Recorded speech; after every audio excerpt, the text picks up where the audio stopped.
Hello दोस्तों, स्वागत है आपका मेरी एक नई कहानी में। दोस्तों, मैं एक टैक्सी ड्राइवर था।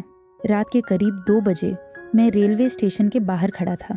तभी एक लड़की छोटा सा बैग के लिए ठंड से कांपती हुई मेरे पास आई और बोली, भैया मुझे किसी होटल तक ले चलोगे?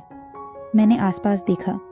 इतनी रात को वहाँ कोई टैक्सी नहीं थी और स्टेशन भी लगभग खाली हो चुका था। मैंने उससे कहा, मैडम, इस वक्त ज़्यादातर होटल बंद रहते हैं। अगर आप चाहे तो कुछ देर मेरे घर पर आराम कर सकती है। सुबह मैं आपको होटल छोड़ दूंगा। लड़की थोड़ी देर सोच में पड़ी, फिर उसने हाँ में सिर हिला दिया। हम टैक्सी में बैठकर निकल पड़े। रास्ता बिल्कुल शांत था। बाहर ठंडी हवा चल रही थी। वह लड़की काफ़ी घबराई हुई लग रही थी। मैंने उससे पूछा, क्या पहली बार इस शहर में आई हो? उसने धीरे से कहा, हाँ, मेरा यहाँ कोई नहीं है। यह सुनकर मुझे भी अजीब लगा, लेकिन मैंने उसे भरोसा दिलाया कि चिंता मत करो और सुबह सब ठीक हो जाएगा। थोड़ी देर बाद हम मेरे घर के पास पहुँच गए। यह एक साधारण सा घर था, क्योंकि मेरे माता पिता उस समय रिश्तेदार की शादी में बाहर गए हुए थे।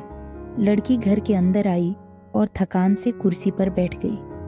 मैंने उसे पानी दिया और कहा, आप यहीं आराम कर लीजिए, सुबह हम आपके लिए होटल ढूंढ लेंगे। उस वक्त मुझे नहीं पता था कि यही रात मेरी जिंदगी की सबसे बड़ी कहानी की शुरुआत बनने वाली है। अब मैं आपको अपने बारे में बताता हूँ। मेरा नाम अमित है। मेरी उम्र 30 साल हो चुकी है, लेकिन अभी तक मेरी शादी नहीं हुई थी। पढ़ाई के बाद मैंने काफ़ी साल नौकरी की कोशिश की, लेकिन कहीं भी ढंग की नौकरी नहीं मिली। आखिरकार मैंने लोन लेकर एक टैक्सी खरीदी और ड्राइवर बन गया। मेरे पापा अच्छी नौकरी करते थे और मेरी माँ स्कूल टीचर थी। वह चाहते थे कि मैं भी किसी अच्छे काम में लगूं, लेकिन मेरी किस्मत ने मुझे यहाँ ला खड़ा कर दिया। मेरी माँ अक्सर मुझे कहती थी, बेटा अब तू 30 साल का हो गया है, शादी कर ले। मैंने हंसकर टाल दिया, क्योंकि मुझे लगता था कि टैक्सी ड्राइवर से कौन लड़की शादी करेगी। तभी एक दिन माँ ने कहा, हमारे गांव में एक लड़की है, बहुत अच्छी। मैं उसकी माँ से बात कर रही हूँ। 2 दिन बाद माँ ने बताया कि लड़की वाले रिश्ते के लिए मान गए हैं और हमें लड़की देखने के लिए बुलाया गया। लेकिन मैंने माँ की बात को टाल दिया। मैंने कहा, मुझे किसी गांव के लड़के से शादी नहीं करनी, मैं तो शहर की किसी मॉडर्न लड़की से शादी करना चाहता हूँ। यह कहकर मैं अपने मम्मी पापा को स्टेशन छोड़ने निकल पड़ा। वे दोनों 2 दिनों के लिए रिश्तेदार की शादी में जा रहे थे। स्टेशन पहुंचते समय रात के करीब 12 बजे बज चुके थे।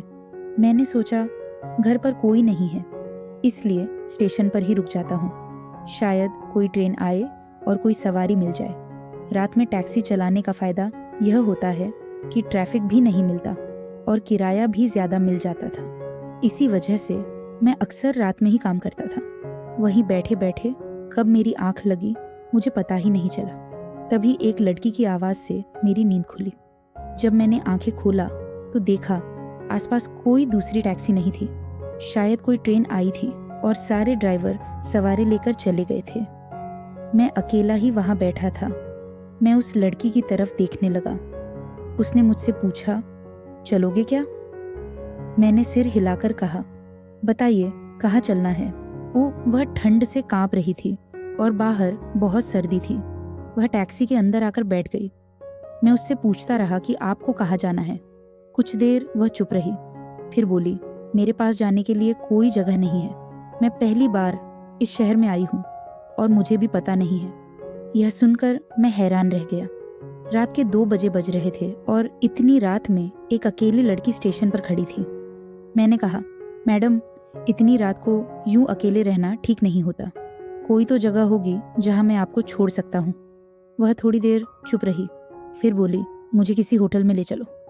उसकी बात सुनकर मैं टैक्सी आगे बढ़ाने लगा। वह लड़की बहुत घबराई हुई और परेशान लग रही थी। मैं उससे फिर पूछा, क्या आपका इस शहर में कोई भी नहीं है जहां मैं आपको छोड़ सकूं? थोड़ा सोचने के बाद उसने कहा, नहीं। मैंने कहा, फिर इस शहर में आप अकेली क्या कर रही हो? इस पर उसने चुप्पी साध ली। मैं भी खामोशी से ड्राइव करने लगा। सड़क बिल्कुल सुनसान थी। उस लड़की पर से मैं अपनी नज़रें नहीं हटा पा रहा था। लुकिंग ग्लास से उसे देखे जा रहा था। अचानक मैं अपने घर की तरफ मुड़ गया। लड़की ने नोटिस नहीं किया। जब हम मेरे घर की गलियों में पहुंचे तो उसने पूछा, यह होटल है क्या? मैंने कहा, नहीं, यह होटल नहीं है, यह मेरा घर है। इतनी रात को होटल मिलना मुश्किल होगा। बाहर रुकना आपके लिए ठीक नहीं होगा। आप मेरे घर में कुछ घंटे आराम कर लीजिए। सुबह मैं आपको होटल छोड़ दूंगा। मेरी बात सुनकर वह सोच में पड़ गई। फिर बोली, ठीक है। शायद वह अपने आप को मेरे साथ सुरक्षित समझ रही थी। मैं उसे घर के अंदर ले आया, लेकिन जब उसने देखा कि घर में कोई नहीं है तो वह थोड़ा घबरा गई। वह आंगन में बैठ गई और बोली, मैं यहीं बैठी हूँ, आप आराम कर लीजिए। वह बहुत थकी हुई लग रही थी, शायद बहुत दूर से आई थी। मैंने उससे कहा, आप बहुत थकी हुई लग रही है, अंदर कमरे में जाकर आराम कर लीजिए। वह मेरी तरफ देखती हुई अंदर चली गई। उसने कहा, आपका बहुत बहुत शुक्रिया। अगर आपने मदद ना की होती तो मैं पता नहीं क्या करती। घर के अंदर जाकर वह थोड़ी सहमी हुई थी, क्योंकि वहाँ हम दोनों के अलावा कोई नहीं था। मैं भी असमंजस में खड़ा था। मेरे मन में बहुत सी उलझी हुई बातें चल रही थी। मैं उसके करीब गया, लेकिन फिर खुद को रोक लिया। उस वक्त मेरे अंदर एक अजीब सी बेचैनी थी। मैं खुद से लड़ रहा था कि मुझे गलत नहीं करना चाहिए। वह लड़की अकेली और परेशान थी। कुछ देर बाद वह बाहर आई और चुपचाप बैठ गई। रात काफ़ी बीत चुकी थी। सुबह के करीब 4 बजे बज रही थी। वह बहुत रो रही थी और बहुत डरी हुई थी।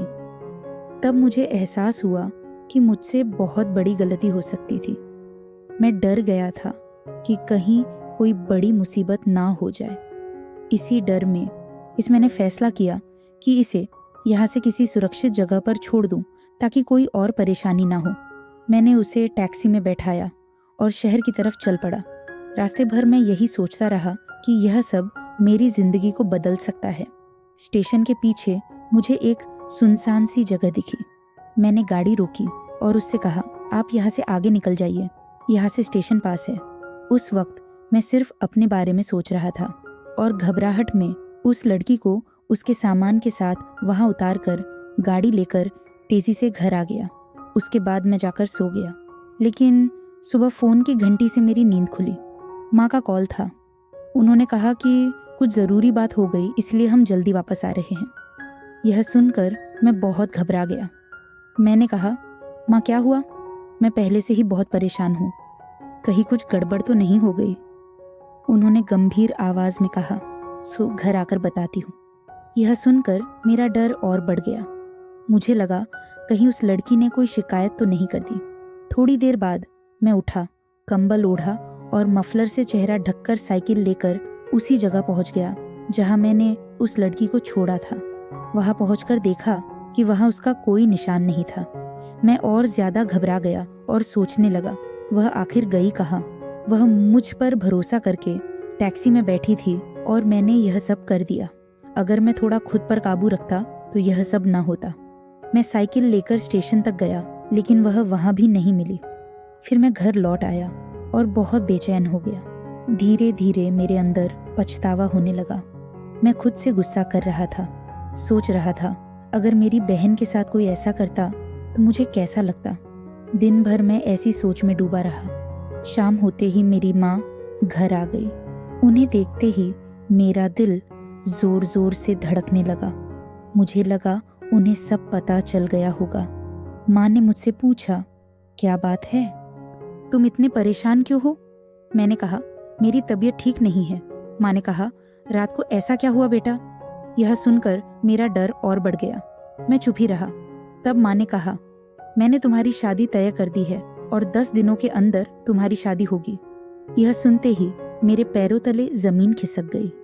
मैंने कहा, माँ यह क्या कह रही हो? उन्होंने कहा, तुम्हारे लिए यही सही रहेगा। आज से ही मैं शादी की तैयारी शुरू कर दूंगी। मेरी माँ की बातों पर मुझे ऐसा लगने लगा कि उन्हें मुझ पर शक हो गया है। शायद वह सोच रही थी कि मैं गलत रास्ते पर जा रहा हूँ, इसीलिए मेरे लिए शादी का फैसला कर लिया। उन्होंने मुझसे सीधे कुछ नहीं कहा, लेकिन शादी की जल्दी देखकर मुझे समझ आ गया कि वह मुझे सही रास्ते पर लाना चाहते हैं। मैं भी उनसे अपनी गलती के बारे में कुछ नहीं कह पाया। जिस लड़की से मेरी शादी तय हुई थी उसकी मैंने शक्ल तक नहीं देखी थी। बस इतना पता था कि उसका नाम उर्मिला है और वह मेरी माँ की जान पहचान में से है। लेकिन मेरा मन बार बार उसी स्टेशन वाली लड़की के बारे में सोच रहा था।